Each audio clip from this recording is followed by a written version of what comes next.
ठीक है। सो हाँ, तो लास्ट टाइम हम लोगों ने म्यूट कर लो जब अभी लास्ट के 10 मिनट से देंगे तो उसमें क्वेश्चंस पूछ रहे हैं, बाकी नोट करते रहो क्वेश्चंस, ऐसे साउंड ज़्यादा होगा तो दिक्कत होगी। ठीक है, तो लास्ट टाइम हमने कुछ खास नहीं देखा था। अभी तक हमें क्या था, रिएक्ट एप्लीकेशन बनाते कैसे हैं, और हमें अगर किसी एक कंपोनेंट से दूसरे कंपोनेंट के बीच में कोई कम्युनिकेशन करानी होती है तो कम्युनिकेशन कराने के लिए हम लोग प्रॉप्स का यूज़ करते हैं, और प्रॉप्स के थ्रू हम एक कंपोनेंट से दूसरे कंपोनेंट में डेटा पास करते हैं। तो ये छोटा सा सैंपल था, एप्लीकेशन था। एक कंपोनेंट हमारा ये था और दूसरा कंपोनेंट हमारा ये था, और यहाँ से हमने मेन लिस्ट बनाई थी app.js से, और उसको हमने पास किया था इस वाले कंपोनेंट में, और फिर इस वाले कंपोनेंट से हमने तीसरा कंपोनेंट पास किया था जहाँ पे हम ये डेटा दिखा रहे हैं। ठीक है, तो एक बार मैं जस्ट रिवाइज कर देता हूँ कोड में जा करके। ये रहा हमारा पहला कंपोनेंट app.js। यहाँ हमने एक लिस्ट बनाई, उस लिस्ट को हमने इस कंपोनेंट में दिया टू डूज में, और टू डूज में हमने यहाँ पे इटरेट लगाया, और उसके डिटेल्स दिखाने के लिए हमने यहाँ पे टू डू डिटेल एक तीसरी कंपोनेंट बनाई है जिसमें मैंने सिंगल टू डू पास किया। यहाँ से हमने लिस्ट पास किया था, यहाँ से हमने सिंगल आइटम पास किया ये विद डिटेल। अब टू डू डिटेल में जाके हमने उसके डिटेल्स को शो करा दिया था। कोई और भी आ गया? नहीं, ठीक है। अब हम आज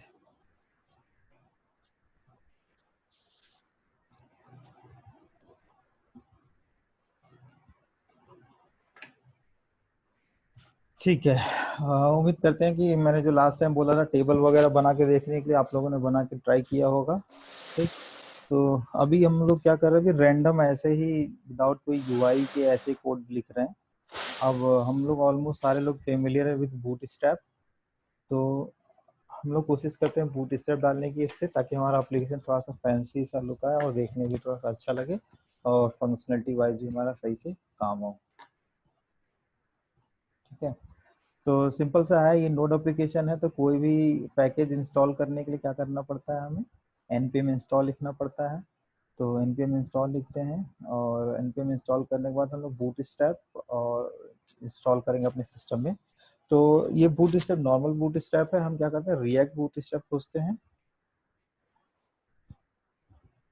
ये रहा रिएक्ट बूटस्ट्रैप।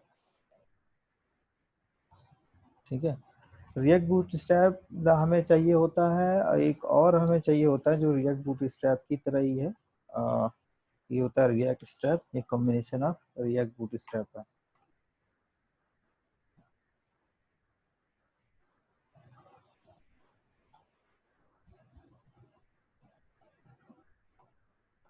कौन आया?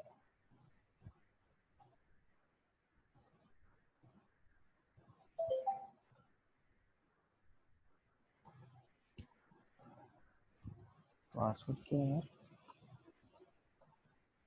पासवर्ड नहीं था ना?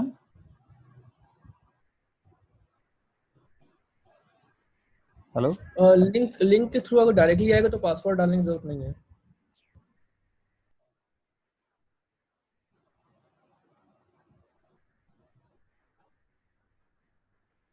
लिंक में ही पासवर्ड, मैं पासवर्ड कॉपी पेस्ट करता आ हूँ, गया आ गया आ जैसा वो वैसे कर रहा है। गया आ गया। ठीक है, तो सिंपल सा है, इसको इंस्टॉल करना है तो कंपोनेंट गेट स्टार्टेड में जाएंगे, तो सब जगह डॉक्यूमेंटेशन सेम सी लिखी होती है, तो npm इंस्टॉल रिएक्ट बूटस्ट्रैप। ठीक है, और हमें रिएक्ट स्टेप भी चाहिए होता है, तो ये भी डाल देते हैं।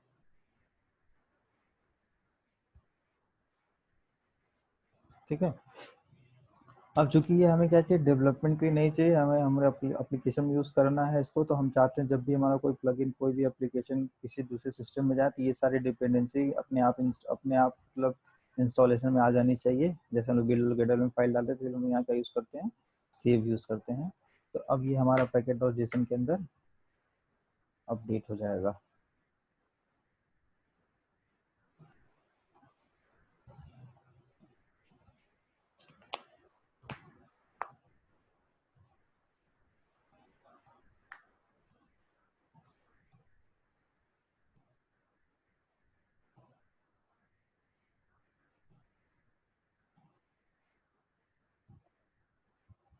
ठीक है, ये तीनों चीज़ें हमारे इंस्टॉल हो गई हैं।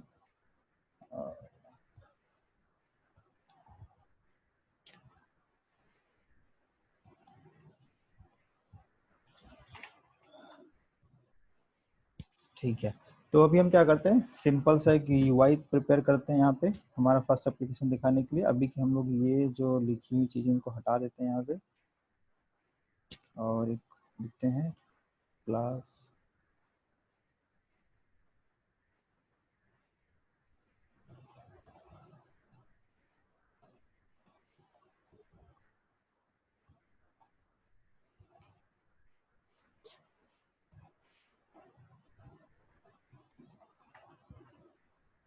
ये रिएक्ट बूटस्ट्रैप वगैरह इंस्टॉल करने पे इनके इनकी जो प्रॉपर डॉक्यूमेंटेशन है वो तो कहते हैं इनके रिएक्ट के टैग वगैरह यूज़ करो। जैसे अगर मैं कंपोनेंट दिखाऊं तो ऐसे इन्होंने कंपोनेंट बना रखे हैं, बटन के लिए बटन, लिंक के लिए लिंक, ऐसे सारे कंपोनेंट्स हैं इनके। कहाँ गया, जैसे अकॉर्डिंग के लिए अकॉर्डिंग टैग बना रखे हैं, ठीक है। लेकिन हम लोग को इसकी ज़्यादा आदत है नहीं, हमें जो आदत है वो div वगैरह करके यूज़ करने की है, तो हम ऐसे ही लिखेंगे और ऐसे चल जाना चाहिए। या जैसे मान लो कोई अगर आप एक्सटर्नल कोई थीम आपने चूज़ किया हुआ है, वो HTML में है, वो रिएक्ट में अवेलेबल नहीं है, ठीक है, तो उस पूरे को माइग्रेट करना है इसका क्वाइट डिफिकल्ट टास्क, तो हम इसे माइग्रेट नहीं करेंगे। हम लोग ऐसे नॉर्मल सा कोई भी बूटस्ट्रैप का थीम लेंगे, उसको इसमें अपने एप्लीकेशन में इंस्टॉल कर लेंगे, ठीक है। अब हमें क्या चाहिए, हमें चाहिए होगा यहाँ पे हमारा CSS फाइल, बूटस्ट्रैप CSS और bootstrap.js फाइल, ठीक। तो अभी हम क्या करते हैं, बूटस्ट्रैप पे जाते हैं।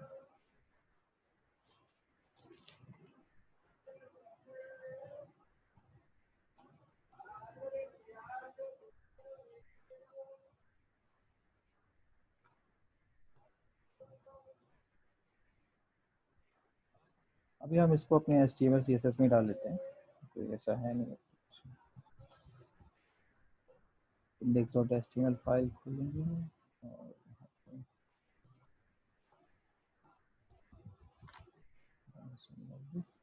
JS फाइल,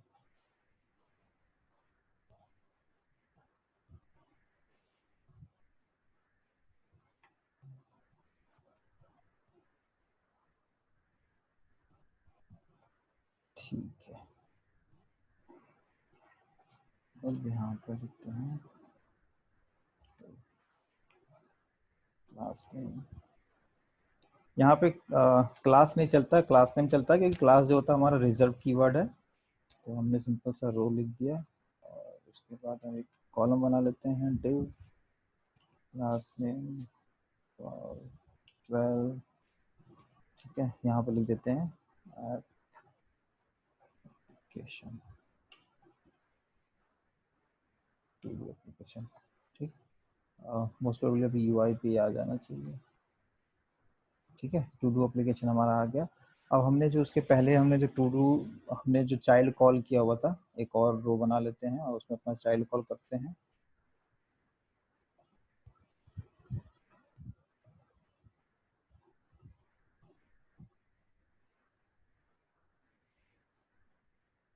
चाइल्ड हमारा कौन सा था, टू डू था। हमको इसके अंदर क्या क्या पास करनी पड़ेगी, तो एक प्रॉप्स पास करना पड़ेगा। उस प्रॉप्स को हमने यहाँ पे क्या नाम दिया हुआ था, टू डू के नाम से हम यहाँ पे रिसीव कर रहे हैं, तो हम टू डू ही यूज करेंगे। ये थोड़ा सा रिवीजन है जो लास्ट टाइम नहीं आए थे विथ बूटस्ट्रैप। हो जाएगा this dot state dot items, ठीक है। और जो भी हमारा इसमें होता है वो सेल्फ क्लोजिंग होना चाहिए और फिर उसका क्लोजिंग टैग होना चाहिए। टू डूज में गए, अब ये हमारा दिस टू डू आ गई और उसकी सारी लिस्ट आ गई। इसको थोड़ा सा और फैंसी सा लुक बनाते हैं, ठीक। लेट सपोज हमें क्या करना है, हमें इसको यहाँ पे फ्रैगमेंट यूज कर लेते हैं, क्योंकि हम नहीं चाहते हैं कि कोई डिव वहाँ पे एलिमेंट आए। इस फ्रैगमेंट को इंपोर्ट कर लेते हैं, ठीक। और हम अब क्या करते हैं, इसको एक टेबल में बनाते हैं। अब कौन आया,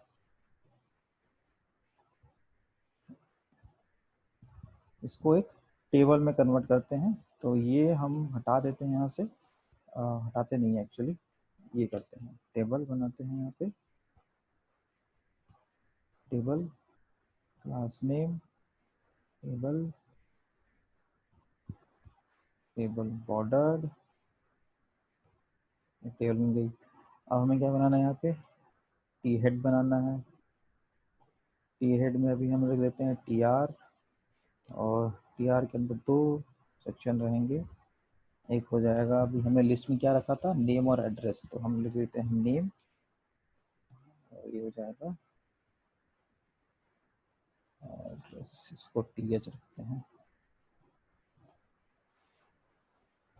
टी एच। ठीक, तो ये हमारा नेम और एड्रेस करके टेबल आ गई।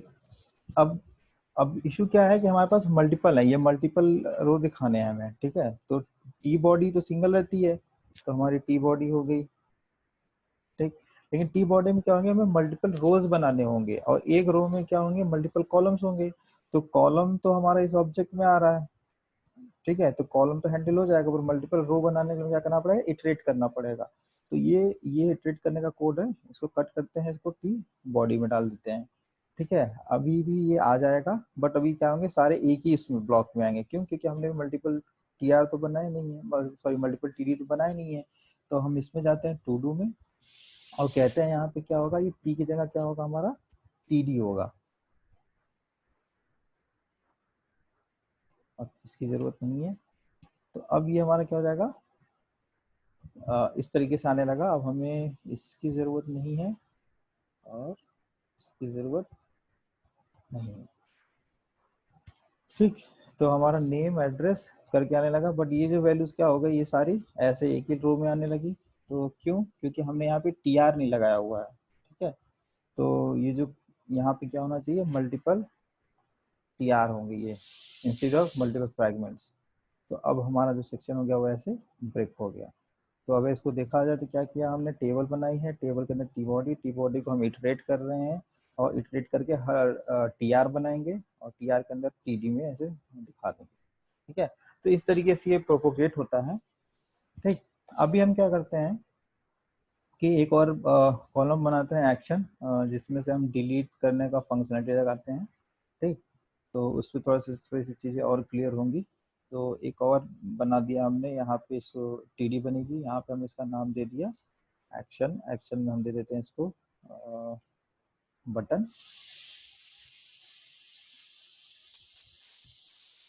बटन और बटन डेंजर, और इसको दे देते हैं रिमूव, आ गया ये। और यहाँ पे भी जाते हैं और एक बना देते हैं एक्शन, ठीक है, सिंपल सा है, एक्शन बना दिया हमने। अब सीन क्या है कि हमारे पास जो लिस्ट है, वो लिस्ट है हमारी ऐप डॉट जेएस में, ठीक। अब हमने डिलीट कहाँ लगाया हुआ है, डिलीट लगाया हुआ है हमारे टू डू डिटेल में। मतलब कि बीच में 2 चाइल्ड इंट्रोड्यूस हुए हैं, दो चाइल्ड इंट्रोड्यूस होने का मतलब जो हमें डिलीट करना पड़ेगा, या तो अब क्या करें भाई, वो जो लिस्ट थी वो वापस से टू डू डिटेल में बनाए, लिस्ट तो वहाँ रहेगी नहीं, क्योंकि डिलीट तो हमें उसी में से करना है, ठीक है। तो अब हमारे पास सिनेरियो ये आता है कि हमारे पास चाइल्ड है, और हमें अब चाइल्ड से चाइल्ड से हमें पेरेंट की तरफ जाना है, ठीक है। तभी तो हम पेरेंट में से जाके डिलीट करेंगे। तो उसके लिए क्या करते हैं, अब चाइल्ड से डायरेक्ट पेरेंट जाने का कोई डायरेक्ट तरीका नहीं होता है, बट हाँ थोड़ा सा इसमें से लॉजिक लगता है ये, कि अगर हम कोई ऐसा मेथड बनाते हैं पेरेंट में, जो क्या करती है, हमारे एलिमेंट को रिमूव करने का काम करती है, ठीक। हाँ, एलिमेंट को हमारे रिमूव करने का काम करती है, और उस फंक्शन को, उस मेथड को ही अगर हम चाइल्ड में पास कर दें, ठीक है, तो जब हमारा चाइल्ड वाला मेथड कॉल होगा, तो एक्चुअली कौन सा मेथड कॉल होगा, हमारा पेरेंट वाला मेथड कॉल होगा। तो ये एक तरीका होता है जिससे हम चाइल्ड के थ्रू पेरेंट के मेथड को कॉल कराते हैं, ठीक है।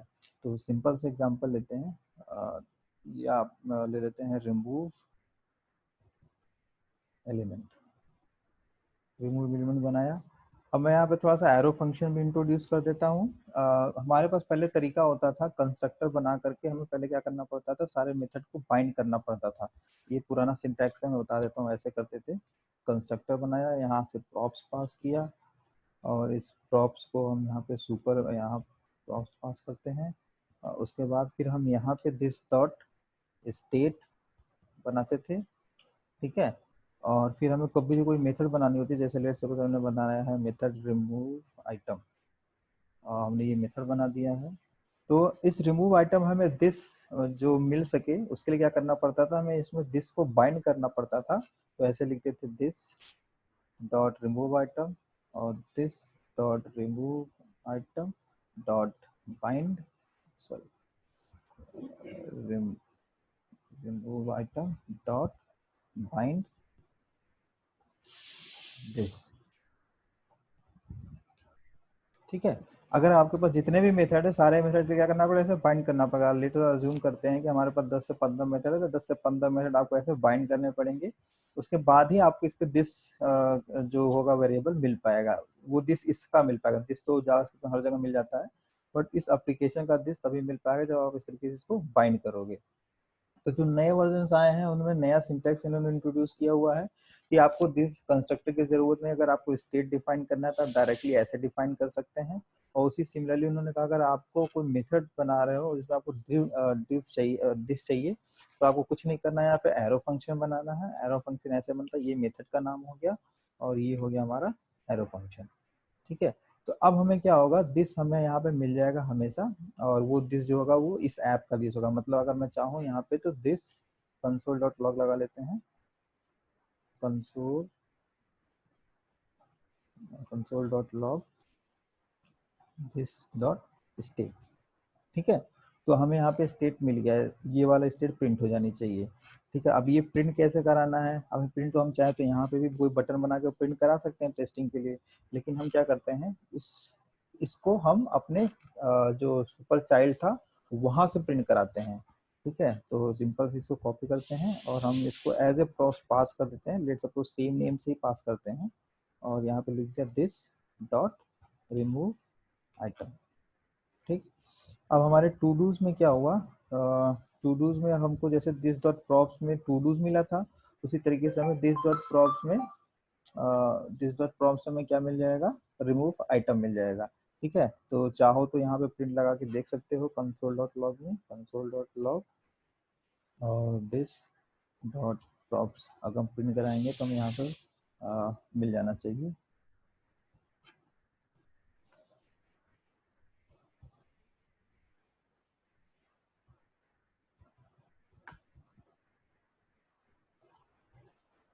ठीक है, तो ये हमारा दिस डॉट प्रॉप्स आया है,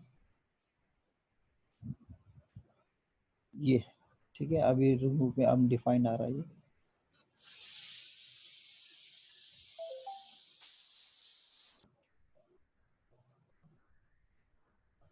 ठीक है, देखते हैं, ठीक है।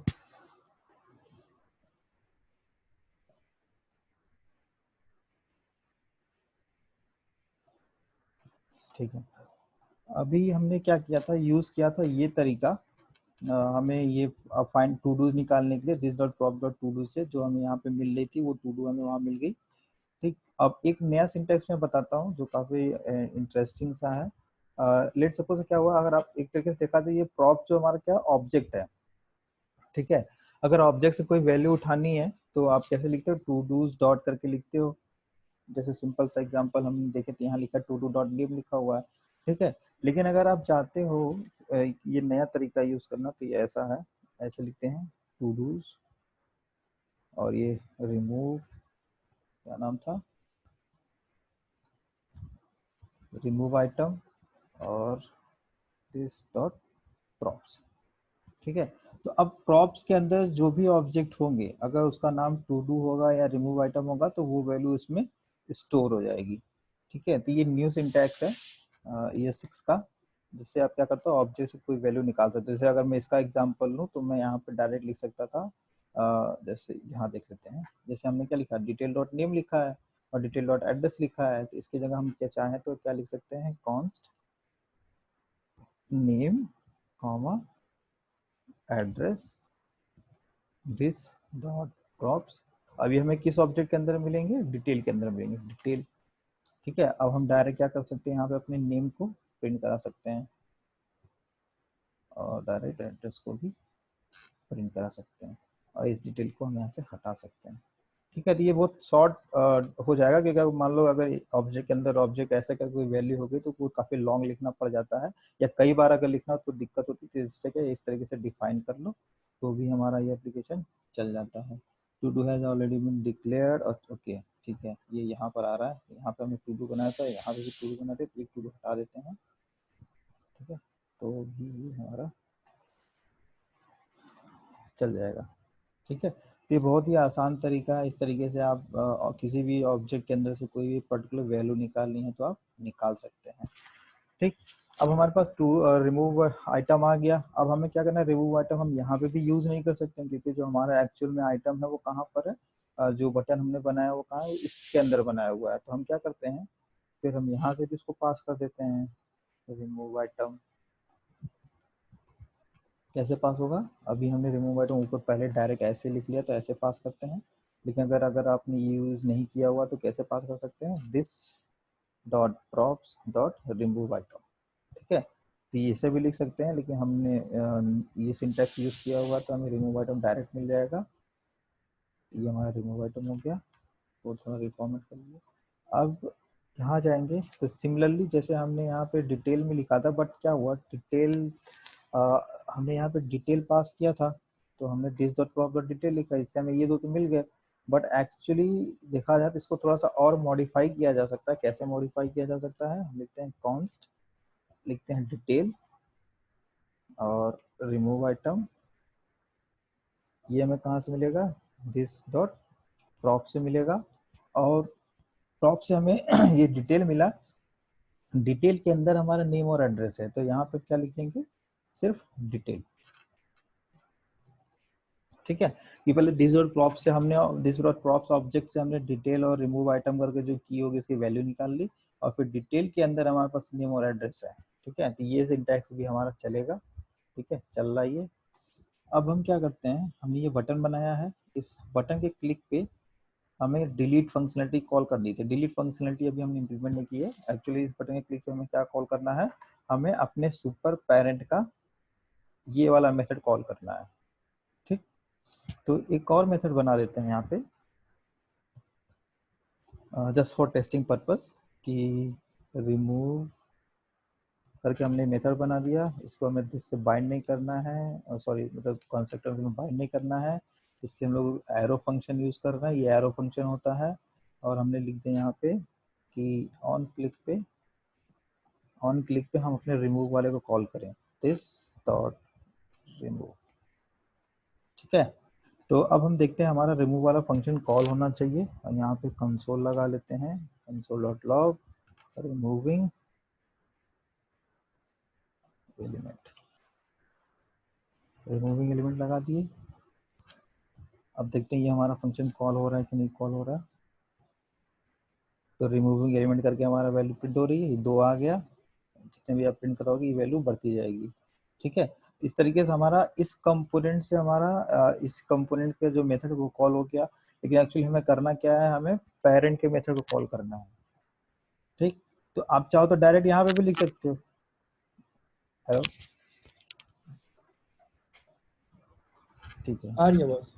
ठीक, तो तो डायरेक्ट यहाँ पे भी लिख सकते हैं, लेकिन जस्ट फॉर लेट्स सपोज कोई सिर्फ लॉग लगा के प्रिंट करा के देखना चाहते हो, या कोई और फंक्शनलिटी परफॉर्म करना चाहते हो, तो हम क्या करते हैं, इस कंपोनेंट से इसी कंपोनेंट के मेथड को कॉल करते हैं, और यहाँ से हम क्या करते हैं, अब हम यहाँ से रिमूव आइटम एक्चुअली हटा देते हैं। यहाँ हमें डिटेल नहीं चाहिए, हमें यहाँ पे क्या चाहिए, रिमूव आइटम चाहिए, और यहाँ से रिमूव आइटम हटा देते हैं। ठीक है, कि हमें यहाँ पे सिर्फ डिटेल चाहिए। हम चाहते हैं हमारा रिमूव आइटम क्या होना चाहिए, कॉल होना चाहिए। ठीक, तो अब इसकी ज़रूरत नहीं है, हम क्या लिख देते हैं, this dot props dot remove item. ठीक है, अब इससे क्या होगा, हमारा रिमूव आइटम मेथड पेरेंट का मेथड कॉल होना चाहिए। अब इसका पेरेंट मेथड जो गया वो कहाँ गया, इस वाले पे गया। अब यहाँ पे इसने देखा कि भाई इसमें भी तो कुछ है ही नहीं, यहाँ पे तो क्या है, यहाँ पे ये जो ये कॉल हुआ वो कहाँ से कॉल हुआ है, प्रॉप से कॉल हुआ है। इसका मतलब क्या हो, ये इसके भी पेरेंट पे जाएगा, यहाँ पर जाएगा। यहाँ इसने देखा कि भाई हाँ यहाँ पे जो है this dot remove item call हुआ है, तो ये है जो हमारा जो एक्चुअली प्रिंट कराना है। एक मैं लॉग में और लगा देता हूँ,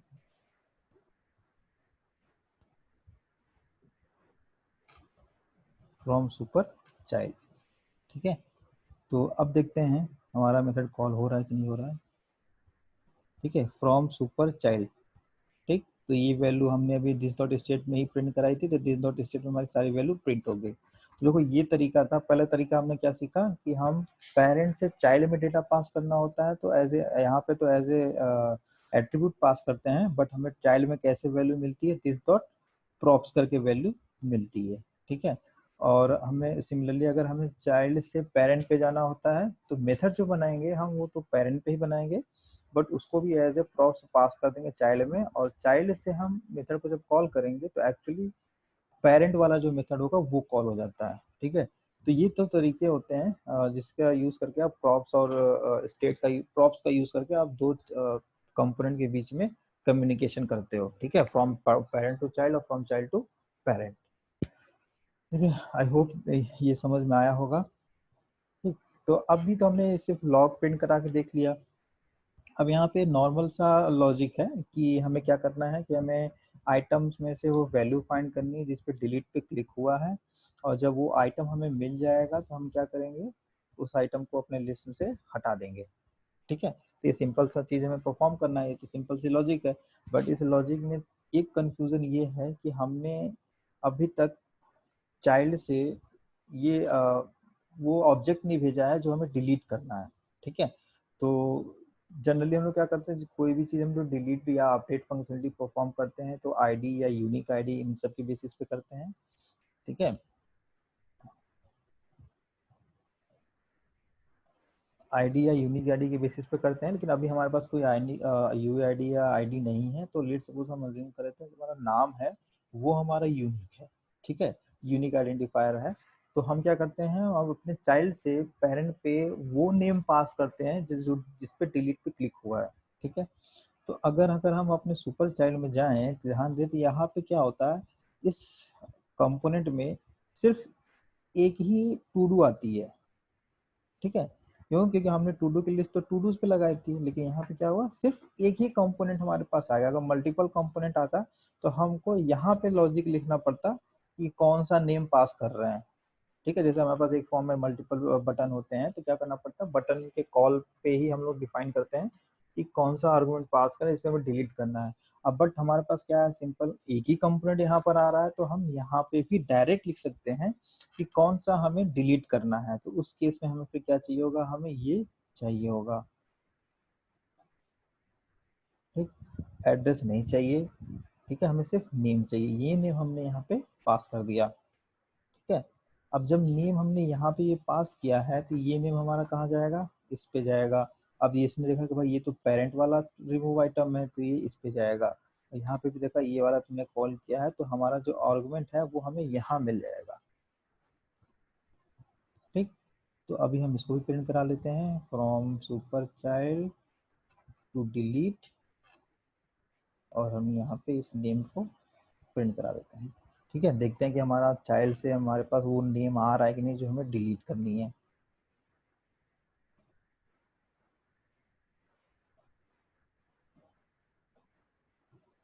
ठीक है, ये वार्निंग आ रही है कि फ्रैगमेंट डिफाइंड बट यूज नहीं हुआ है किसमें, टू डू डिटेल में। ये फ्रैगमेंट हटा देते हैं, ये फ्रैगमेंट हटा देते हैं। कोई वार्निंग नहीं है, तो हम प्रिंट करते क्लिक करते हैं रिमूव। ठीक है, तो हमने विजय वाले पे क्लिक किया तो हमारे पास क्या आ गया, from super child to delete Vijay, Vijay आ गया। यहाँ क्लिक करते हैं तो प्रसेन आ गया। और ठीक है, तो जिस आइटम पे क्लिक करेंगे हमारे पास वो वैल्यू यहाँ नेम में आ गई। ठीक है, सिंपल सा तरीका था, क्योंकि हमारे पास सिंगल एलिमेंट है तो यहाँ पे हम डायरेक्ट ऐसे भी लिख सकते हैं। ठीक है, इसलिए मैं स्टार्टिंग में ही कह रहा था कि अगर आप कोई कंपोनेंट कोई रिएक्ट में आप काम कर रहे हो तो जितना ज़्यादा से ज़्यादा आपने आप कंपोनेंट को यूनिक मतलब ब्रेक कर सकते हो उतना ज़्यादा ब्रेक करना चाहिए। ठीक है, ऐसे ब्रेक करो कि जो चाइल्ड हो उसमें सिंगल एलिमेंट हो। ठीक है, तो उसकी हैंडलिंग क्या होती है, बहुत ज़्यादा आसान हो जाती है। लेकिन अगर लेट सपोज अगर ये लॉजिक मैंने यहाँ न लिख करके इस कंपोनेंट को मैं यूज़ नहीं किया होता और यहीं पे मैं वो पूरा इटरेट करके पूरा वो लिस्ट क्रिएट करता, तो मुझे यहाँ पे आइडेंटिफाई करना पड़ता कौन सा आइटम पे क्लिक हुआ है, वहाँ पे टू डू डॉट नेम पास करो ऐसे करके। ठीक है, तो वो थोड़ा सा कॉम्प्लिकेटेड हो जाता है, बट अगर हमने इसको ब्रेक कर लिया अपने कंपोनेंट में तो ये काफ़ी ज़्यादा आसान है। ठीक है, अब इसके बाद का जो लॉजिक है वो सिंपल सा है, हमें क्या करना है, आइटम्स में से वो ऑब्जेक्ट फाइंड करना है जिसके नाम में ये वाला नाम हो, और फिर उसको क्या करना है, उसको वहां से रिमूव करना है। ठीक है, तो अपने अपने तरीके होते हैं लिखने के, अपने लॉजिक होता है लिखने का। ठीक, तो मैं एक बहुत सिंपल सा बहुत आसान सा तरीका यूज करता हूँ जो काफी इजी है। मैं क्या करता हूँ, इटरेट करता हूँ, और अगर ये नाम नहीं है, नाम से मैच नहीं करता है, तो मैं उसको दूसरे लिस्ट में ऐड कर देता हूँ। ठीक है, और फिर उस लिस्ट को यूज कर लूंगा अपने सेट आइटम, अपने जो ये वाला आइटम उसको अपडेट करने के लिए। ठीक है, एक्चुअली इसमें इसका मैं यूज इसलिए कह रहा हूँ कि इसमें आपको सेट स्टेट करके कैसे यूज करके इसका फायदा पता चल जाएगा। तो लिखते हैं एक और वेरिएबल बना लेते हैं कॉन्स्ट, और हमने लिख दिया कॉन्स्ट अपडेटेड आइटम, ये ब्लैंक एरे ले ली हमने। और क्या करते हैं आप, हमारे पास जो स्टेट में है दिस डॉट स्टेट डॉट, इसके अंदर जो आइटम्स है इसके ऊपर क्या करते हैं, इटरेट करते हैं, मैप फंक्शन का यूज करके इटरेट करते हैं, काफी आसान होता है। यहाँ लिख दिया हमने आइटम, ये हो गई हमारी की, और यहाँ पे भी arrow function, if item dot name not equals to, जो नेम हमारा आया हुआ है वो नेम अगर वो इक्वल्स नहीं है उसके, तो हम क्या करेंगे, अपडेट आइटम्स के अंदर अपना आइटम पुश कर देंगे। ठीक, एल्स, यहाँ पे बस एक मैसेज लिख देते हैं, एल्स कंसोल में डॉट लॉग, एक्चुअली ये वाला कॉपी कर लेते हैं।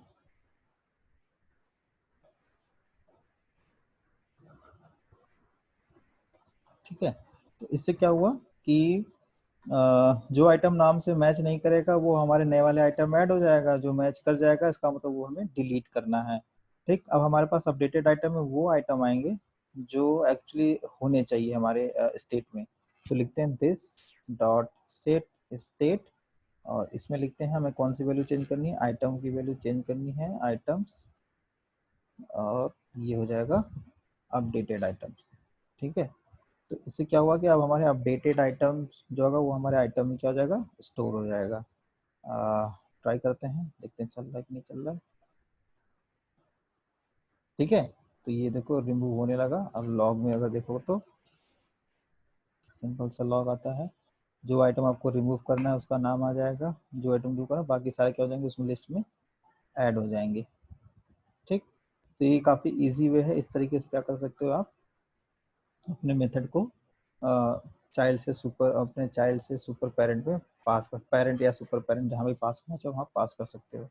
तो अब जितना ज़्यादा आप हैंड्स ऑन करोगे ये स्टेट पे और ये प्रॉप से, उतना ज़्यादा आपको क्लियर होगा। ठीक है, सिंपल सा कॉन्सेप्ट होता है कि कोई अगर आपको फॉर्म पेरेंट टू चाइल्ड पास करनी है तो आप ऐसे एज ए एट्रीब्यूट लिखते हो, और वो हमारा क्या होती है, हमारे चाइल्ड पे एज ए प्रॉप्स में वैल्यू मिल जाती है।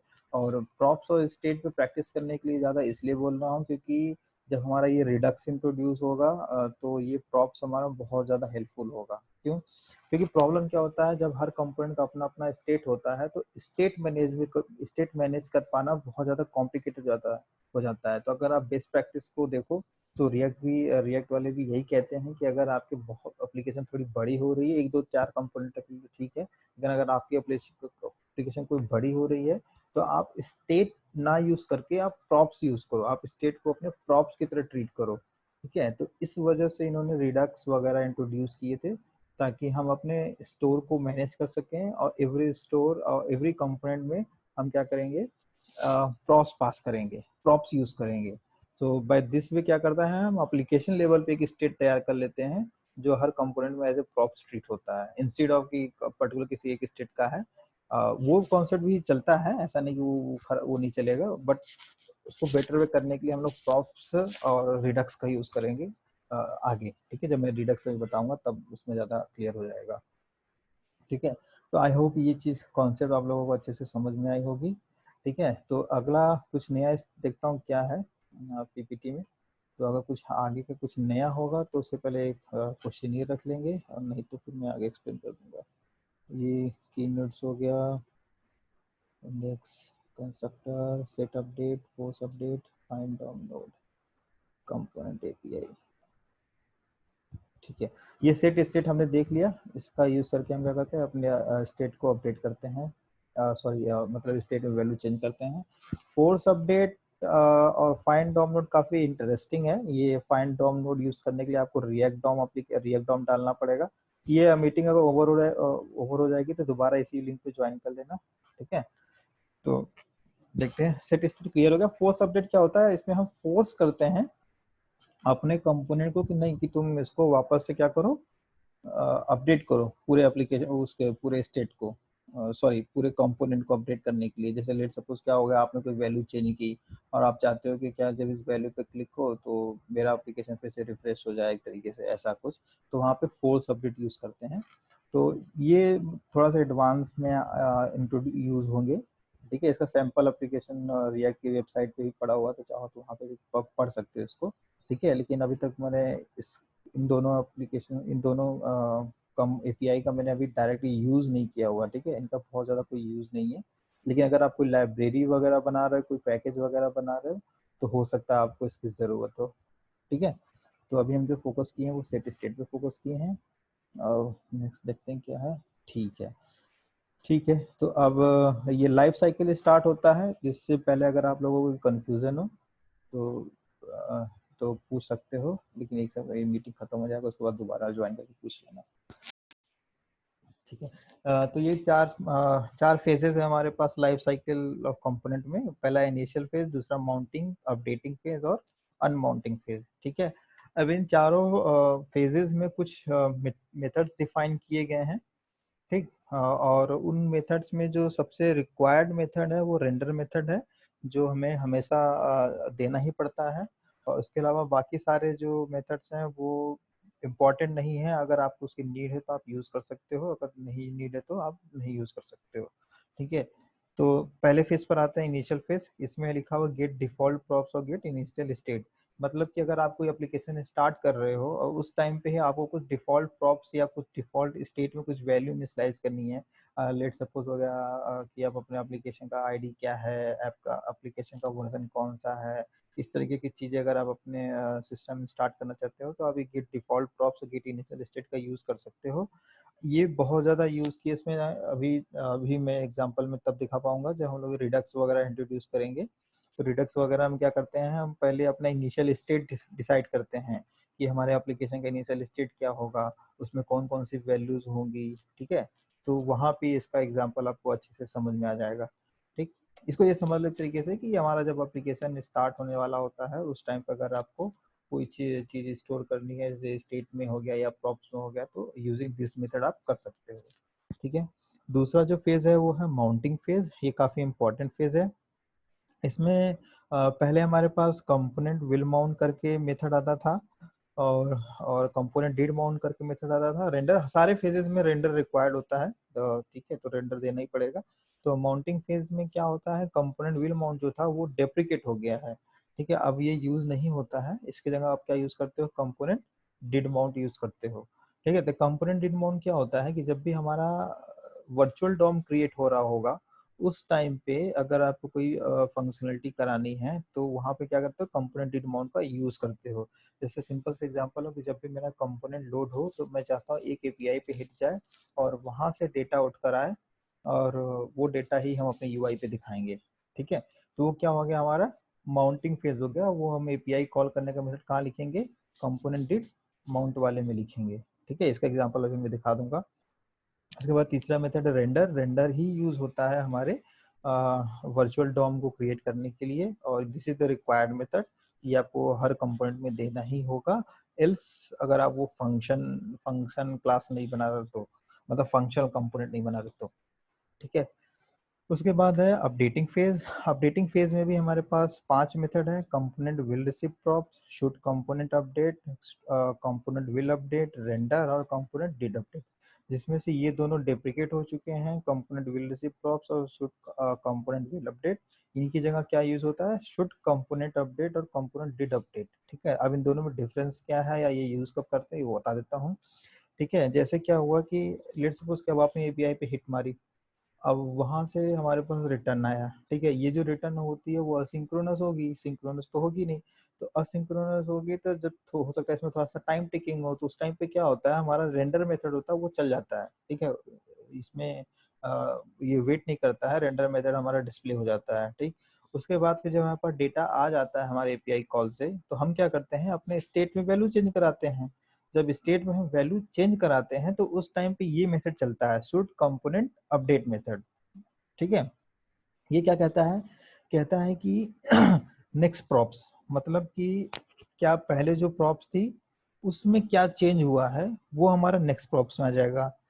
नेक्स्ट स्टेट में क्या आ जाएगा, जो पहले की स्टेट थी वो चेंज हुई है, वो हमारा नेक्स्ट स्टेट में आ जाएगा।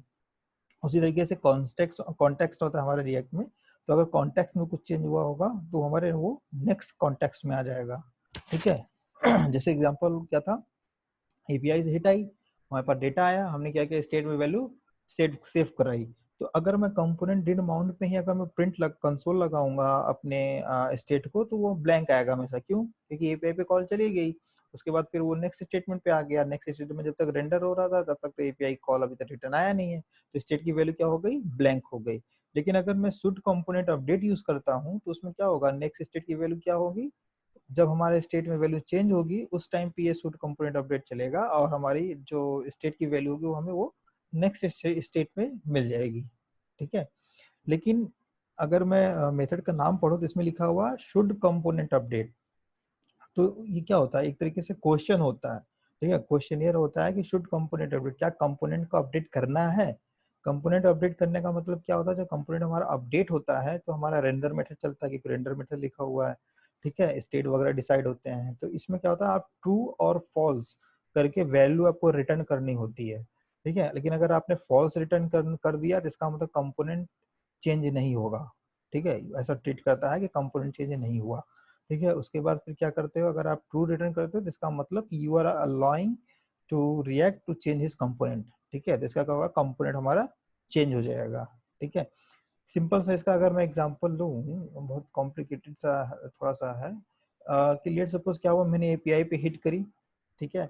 एपीआई पे हिट करने के बाद मेरे पास वहां से डेटा आया, या सिंपल से एग्जांपल मैं डिलीट का ले लेता हूँ, ठीक है। मैंने डिलीट बटन पे क्लिक किया, अब पीछे सर्वर पे हिट जाएगी और वहां से डेटाबेस में से वो डिलीट होगा, ठीक है।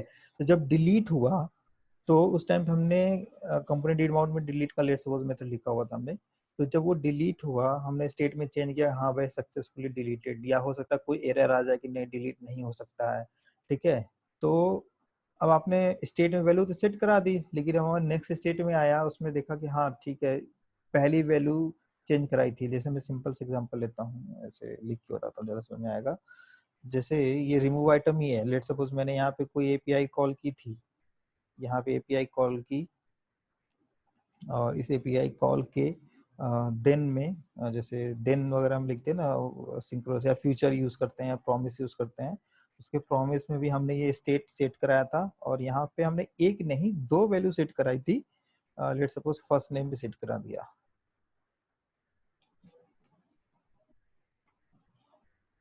ठीक है। तो एक्चुअली होता क्या है, जैसे उसने देखा सेट स्टेट में आपने लिखा है फर्स्ट नेम, ठीक है। जैसे उसने फर्स्ट नेम में चेंज देखा, शुड कंपोनेंट अपडेट मेथड क्या हो जाएगा, कॉल हो जाएगा। जब should component update method call हुआ तो ये वाली चीज क्या हुई, अभी ये वाली चीज नहीं चली है, शुड कंपोनेंट अपडेट मेथड चल गया। अगर आपने वहां पे उस टाइम पे ट्रू रिटर्न कर दिया, ठीक है, तो इसकी वैल्यू सेट हो जाएगी, इसकी वैल्यू सेट नहीं होगी। लेकिन फिर क्या होगा, थोड़ी देर बाद सेट स्टेट ये वाले को चेंज करेगा, ठीक है, क्योंकि ये तो चल ही रहा है। जैसे इसने इसकी वैल्यू चेंज की, फिर से शुड कंपोनेंट अपडेट कॉल होगा, क्योंकि आपने वहां पे ट्रू रिटर्न किया हुआ है, तो उस टाइम पे इसकी वैल्यू चेंज हो जाएगी और ये वैल्यू वैल्यू फिर से क्या हो जाएगी, पुरानी वाली हो जाएगी, ठीक है। तो थोड़ा सा कॉम्प्लिकेशन यही है इसमें कि जैसे आपने सेट स्टेट में पहली वैल्यू चेंज की, शुड कंपोनेंट अपडेट मेथड चलेगा, शुड कंपोनेंट अपडेट मेथड चला तो उसने इसकी वैल्यू सेट कर दी, लेकिन इसकी वैल्यू अभी तक सेट नहीं हुई है। लेकिन जब इसके बाद ये वाला स्टेटमेंट चलेगा, स्टेट में वैल्यू चेंज होगी, तो क्या करेगा, फिर से शुड कंपोनेंट अपडेट दोबारा कॉल होगा और वो करेगा भाई ये वाली वैल्यू चेंज हो गई, लेकिन ये वाली वैल्यू कौन सी है, पुरानी है, क्योंकि क्या किया आपने, स्टेट को अपडेट कर दिया। तो वहां पे हमें क्या करना पड़ता है, रिटर्न फॉल्स करना पड़ता है। हमें कंडीशन लगाएंगे कि भाई ये वाली वैल्यू भी चेंज होनी चाहिए और ये वाली वैल्यू भी चेंज होनी चाहिए। जब तक दोनों वैल्यू चेंज ना हो तब तक हमें स्टेट को क्या करना है, अपडेट नहीं करना है। तो वहां पे क्या रिटर्न करेंगे, फॉल्स रिटर्न करेंगे। ठीक है, इसका एग्जांपल मेरे पास एक एप्लीकेशन में बना हुआ है, मैं दिखा दूंगा। ठीक है, लेकिन अगर आप चाहते हो कि हाँ भाई कोई भी वैल्यू चेंज हो गई और तुमको फिर शुड कंपोनेंट अपडेट ट्रू कर दोगे, तो वो क्या करेगा, कंपोनेंट को अपडेट कर देगा, मान लेगा भाई ये नया कंपोनेंट है। लेकिन अगर आप रिटर्न फॉल्स करते हो तो जब तक ये पूरा स्टेटमेंट कंप्लीट नहीं होगा, जब तक उसको फॉल्स मिलता रहेगा, तब तक क्या करेगा, अपडेट नहीं करेगा कंपोनेंट को। ठीक है, तो मैं एक एग्जांपल मेरे पास वर्किंग है वो मैं दिखा देता हूँ। मैंने एक एपीआई वो लगाई थी, ड्रॉप जोन डॉट जीएस करके। तो उसमें ये काफी कॉम्प्लिकेटेड सा था, तो दिखाता हूँ।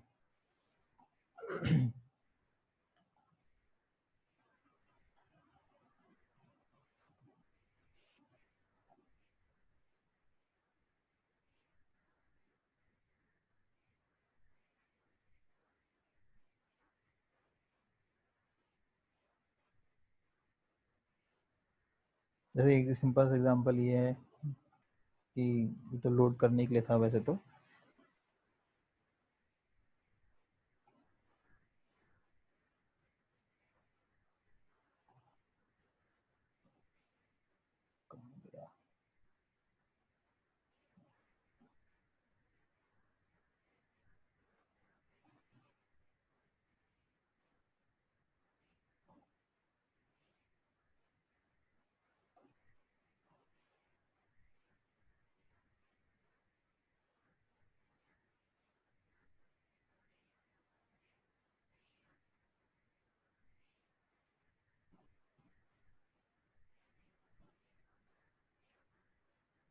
हाँ ये रही देखो, ये रहा।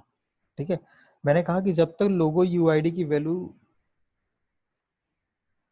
सीन क्या था इसमें कि मैं अपलोड कर रहा हूँ फॉर्म, सॉरी फाइल अपलोड करता हूँ, उसके बाद जब मैं सबमिट करता हूँ तो मुझे क्या करना है कि जो फॉर्म में जो वैल्यू थी वो सारी क्लियर होनी चाहिए, और जो मैंने ड्रॉप जोन में जो फाइल अपलोड की थी वो फाइल भी क्लियर होनी चाहिए। ठीक है, तो फाइल हमारी कैसे आइडेंटिफाई हो रही थी, लोगो यूआईडी के, यूआईडी का यूज करके। अब क्या हुआ, मेरा जब भी कोई स्टेटमेंट चेंज होता था हमारा ये चल जाता था।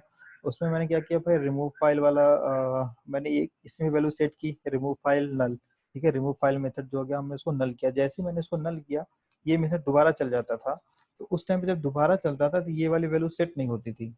ठीक है, तो मैंने यहाँ पे कंडीशन लगा लिया कि अगर लोगो यूआईडी में वैल्यू अभी तक नहीं है, ठीक है, तो क्या करेगा, रिटर्न फॉल्स, मतलब सॉरी वैल्यू है तो रिटर्न फॉल्स, मतलब जब तक इसकी वैल्यू भी ब्लैंक नहीं हो जाती तब तक मेरा कंपोनेंट अपडेट नहीं होगा।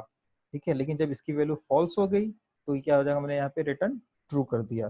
तो शुड कंपोनेंट अपडेट एक तरीके से क्वेश्चन होता है कि आप अपने रिएक्ट के कंपोनेंट को अपडेट करना चाहते हो या नहीं। इसको इस तरीके से मान लो, जब भी प्रॉप्स में कोई वैल्यू चेंज होगी या नेक्स्ट मतलब स्टेट में कोई वैल्यू चेंज होगी या कॉन्टेक्स्ट में कोई भी वैल्यू चेंज होगी, ये मेथड आपका तुरंत हमेशा ट्रिगर करेगा। ठीक है, every time it will be triggered when you change the props state या कॉन्टेक्स्ट। ठीक है, सिमिलरली हमारे पास एक दूसरा मेथड है, कंपोनेंट डिड अपडेट। ठीक है, इस पे भी मैंने बहुत ज्यादा डीप रिसर्च तो नहीं किया हुआ, बट इसमें ये है कि यहाँ पे हमारा क्या होती थी, नेक्स्ट आता था, नेक्स्ट प्रॉप्स आता था, मतलब अगली वैल्यू कौन सी है। ठीक है, लेकिन कंपोनेंट डिड अपडेट में क्या था, पिछली वैल्यू कौन सी थी। ठीक, तो जैसे लेट सपोज का आपने स्टेट में वैल्यू चेंज की, लेकिन आप चाहते हो भाई इसके पहले वाला कौन सा था वो मुझे चाहिए, तो कहाँ यूज कर सकते हो आप, कंपोनेंट डिड अपडेट वहां पे यूज कर सकते हो। ठीक है, तो ये दो मेथड्स हैं जो अभी चलते हैं, बाकी ये दोनों क्या हो गए, वो डेप्रिकेट हो गए हैं। तो आप इन दोनों मेथड का यूज करोगे, ये बहुत ज्यादा यूज में आएगा अभी। जब आप मल्टी एप्लीकेशन पे काम करोगे, ये वाला में भी हो सकता है यूज आया, इसका मुझे अभी यूज नहीं आया है। ठीक है, हो सकता है इन फ्यूचर में यूज करूँ तो मैं ज्यादा एक्सप्लेन कर पाऊंगा, बट ये कॉन्सेप्ट थोड़ा सा समझना जरूरी था।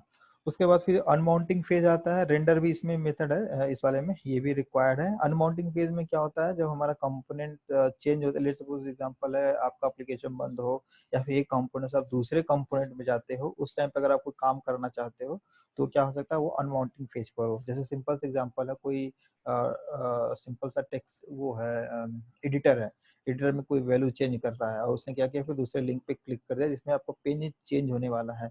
तो आप ये चेक कर सकते हो कि भाई एडिटर में जो पहले वैल्यू थी और अब की वैल्यू है क्या वो डिफरेंट है, अगर डिफरेंट है इसका मतलब क्या करना पड़ेगा, उसको पहले सेव करना पड़ेगा, फिर वो कंपोनेंट को क्या कर सकता है, चेंज कर सकता है। ठीक है, तो उस टाइम पे हम क्या कर सकते हैं, अनमाउंटिंग के अंदर ये कंपोनेंट विल अनमाउंट। ठीक है, ये भी एक तरीके से क्वेश्चन है। ठीक है, तो नहीं क्वेश्चन नहीं है ये, सॉरी क्वेश्चन नहीं है ये। तो यहाँ पे आप वो कंडीशन लगा सकते हो कि आप उसे अलाउ कर रहे हो या नहीं अलाउ कर रहे हो, या कोई वार्निंग मैसेज दिखाना चाहते हो, भाई you are going to change this page, actually you want to change, the changes will not be saved, इस काइंड के मैसेज जो होते हैं वो आप चाहो तो कंपोनेंट विल माउंट के अंदर लगा सकते हो। ठीक है, तो ये 4 फेजेस होते हैं life cycle of react component में, और इसमें से आपको ये सेकेंड एंड थर्ड जो होगा वो हमेशा यूज होगा। तो अगर नहीं समझ में आ रहा होगा सेकेंड और थर्ड के बारे में तो आप मेरे से पूछ लेना। बाकी इसका मैं डेमो नेक्स्ट सेशन जब होगा तो उसमें मैं एक्सप्लेन करके बता दूंगा कि component will unmount, sorry component did update amount का क्या यूज फायदा हुआ और शुड कंपोनेंट अपडेट का यूज केस क्या हुआ। ठीक है, आगे देखते हैं कुछ है इम्पोर्टेंट। ठीक है, ये उसके बारे में एक्सप्लेनेशन ही लिखा हुआ है जो मैंने भी बताया हुआ है। Invoke when component decide any changes in DOM immediately after component updating the occurs. Next क्या है, ठीक है, तो ये था अभी तक का रिएक्ट से रिलेटेड से सारी चीजें। रिएक्ट में बस देखा जाए तो बस इतना ही है। और अब आता है इसमें फॉर्म वगैरह ये सारी चीजें आती हैं, तो इसमें एक तो होता है नॉर्मल फॉर्म बना लो जैसे हम लोग बनाते हैं अपने HTML फॉर्म में, फिर थोड़ा सा एडवांस हुआ तो हमने एजेक्स फॉर्म बनाना स्टार्ट किया, कुछ और एडवांस हुआ तो बहुत सारी चीजें हो गई। उसी तरीके से मैं फॉर्म में कई सारी चीजें एक्सप्लेन करूंगा, पर अभी हम क्या करेंगे, बेसिक फॉर्म कैसे बनाता है वो देखेंगे। उसके बाद फिर मैं एक टूल है फॉर्मिक करके, ये काफ़ी फेमस टूल है रिएक्ट में फॉर्म वगैरह बनाने के लिए, यूज़ करने के लिए। तो मैं इसके बारे में भी बता दूंगा कि ये कैसे काम करता है, कैसे इसको यूज़ करते हैं। ठीक है, तो इससे क्या होगा, बहुत ही ज़्यादा आसान हो जाता है फॉर्म्स को हैंडल करना।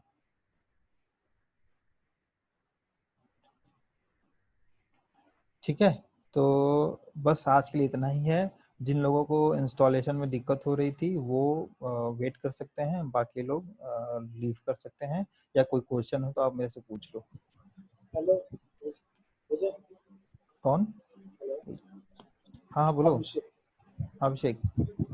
शुड कंपोनेंट अपडेट में जब भी कोई कॉन्टेस्ट या स्टेट कुछ भी अपडेट होगा तो ये चलेगा। हाँ ठीक, इसके अंदर जब स्टेट अपडेट हो रहा है तो फिर ये चलेगा। हाँ फिर ये चलेगा।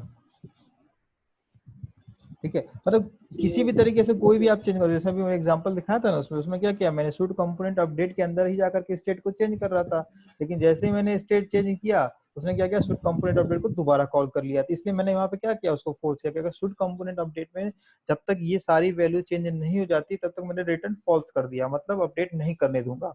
ठीक है, देखो कोड में देखो ध्यान से मैंने क्या लिखा कि भाई स्टेट मैंने यहाँ पे चेंज की, this dot set state use किया, जैसे मैंने रिमूव फाइल में नल डाला, ये क्या करता है, सेट कंपोनेंट अपडेट को दोबारा कॉल कर देगा। ठीक है, लेकिन इसके बाद मैंने क्या लिखा हुआ है, जैसे इसने दोबारा कॉल करने की कोशिश की, यहाँ पे मैंने क्या लिखा कि जब तक लॉग यूआईडी में वैल्यू है तब तक तुम क्या करोगे, रिटर्न फॉल्स। जैसे उसको मिलता है रिटर्न फॉल्स, वो क्या करेगा, अपडेट नहीं करेगा। ठीक है, क्यों, क्योंकि मैंने यहाँ पे फोर्स कर दिया रिटर्न फॉल्स करना है।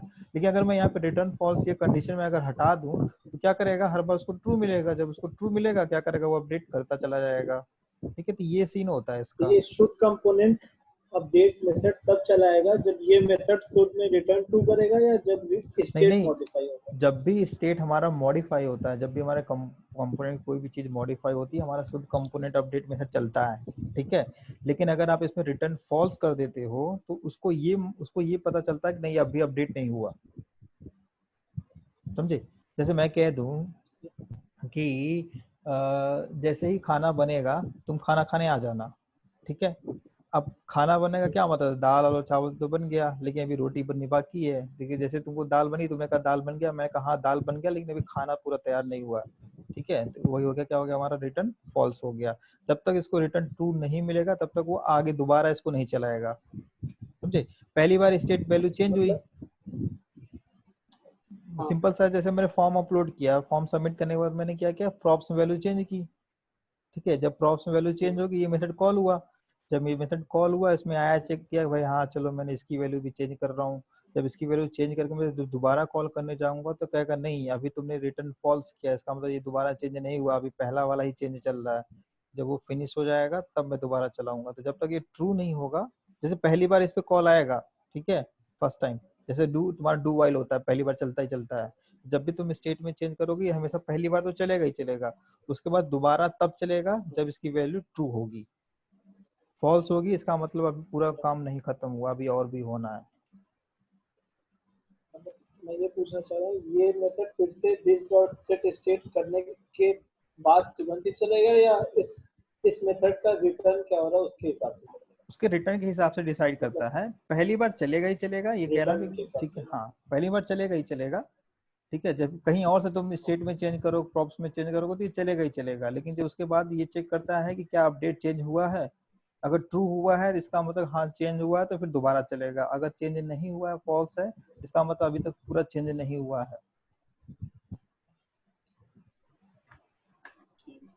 ठीक है, मतलब डू वाइल में जैसे लगे थे ना, पहली बार तो चलेगा ही, जब उसके बाद ट्रू रिटर्न होता है तो फिर दोबारा चलता है, नहीं तो फिर नहीं चलता है। तो वही सेम यहाँ पे भी है, एक तरीके से डू मैं वाइल इस चीज समझ में लो। कंफ्यूज था, जैसे बाहर से जब भी स्टेट मॉडिफाई हो रहा था तब ये मेथड चल रहा था, अब इस हाँ मेथड के अंदर ही जब स्टेट मॉडिफाई हो रहा हाँ, था तो ये तब दोबारा, हाँ तो इसका ये रिटर्न दोबारा, क्या होता है उस पर डिपेंड कर रहा है। हाँ उसके रिटर्न पे डिपेंड करता है कि अगर ट्रू हो गया तो उसका मतलब दोबारा चलेगा, अगर फॉल्स हो गया तो दोबारा नहीं चलेगा। ठीक। ठीक है, और कोई क्वेश्चन किसी का? हेलो विजय। हाँ अनुरेश। अरे मैं ये पूछ रहा, अभी जैसे आपने वो इंडेक्स डॉट एचटीएमएल में बूटस्ट्रैप की जेएस फाइल वगैरह डाली थी, मैं उस दिन आपसे पूछ रहा था जैसे किसी कंपोनेंट लेवल पे कोई जेएस फाइल डालनी तो उससे कैसे इंक्लूड करते हैं? कंपोनेंट लेवल पे कोई मुझे जेएस फाइल वैसे डालने के लिए तो वैसे तो हमारे इसी एप्लीकेशन में बना हुआ, तुम ध्यान दोगे तो जैसे वैसे एप्लीकेशन लेवल पे, कंपोनेंट लेवल पे जब कोई डालनी है ना, तो तुम वो तो कंपनी यहीं पे डाल दो वो जेएस फाइल यहाँ पे। अच्छा वही यहाँ पर कैसे डालेंगे वो अरे मसला सिंपल है। सा है, जैसे ये सारे डले हुए हैं, जैसे तुम्हारा देखो ये एक तरीके से क्या है, जेएस फाइल ही तो है, अच्छा ठीक है, बट ये हमारा रिएक्ट इंस्टॉलेशन से आया। लेट्स सपोज आपको कोई पाथ तो देनी ये है। npm से जैसे इंस्टॉल हो जाती है, हाँ तो मेरे पास ठीक है, लिंक। अगर तुम्हारे पास कोई कॉपी करके तुमने अपने एप्लीकेशन में रखा उसका बात कर रहे हो ना, तो इम्पोर्ट हम्म, सिंपल सा है, ऐसे पाथ पे जाओ, कहाँ पर रखी हुई है, अच्छा यहाँ बाहर रखी हुई है, ये रही जेएस फाइल हो गई। इस जेएस फाइल के अंदर क्या रखा है, ये एडमिन एलटी डॉट जेएस रखा हुआ है, बस ये हो गई इम्पोर्ट। अच्छा ठीक है, ठीक है, बस ये ठीक है, क्योंकि ये भी देखो एक तरीके से जेएस फाइल ही तो है, एक्सटर्नल जेएस फाइल ही तो है, ये एरर डिस्प्ले वगैरह। ठीक है, वो तो रिएक्ट लिखा अच्छा हुआ है, इसलिए मेरे को लगता है react component, but everything is here is like a JS file. ठीक है, अब इसमें प्रॉब्लम ये आ सकती है कि jQuery वगैरह हो उसमें, तो jQuery वगैरह नहीं मिलती है। ठीक है, तो वो अलग कंसर्न है, बट कोई भी हो आप तो उसको इंपोर्ट या रिक्वायर का यूज करके आप कर सकते हो। ठीक है, और कोई क्वेश्चन? बस। ठीक है, तो जिन लोगों को दिक्कत हो रही थी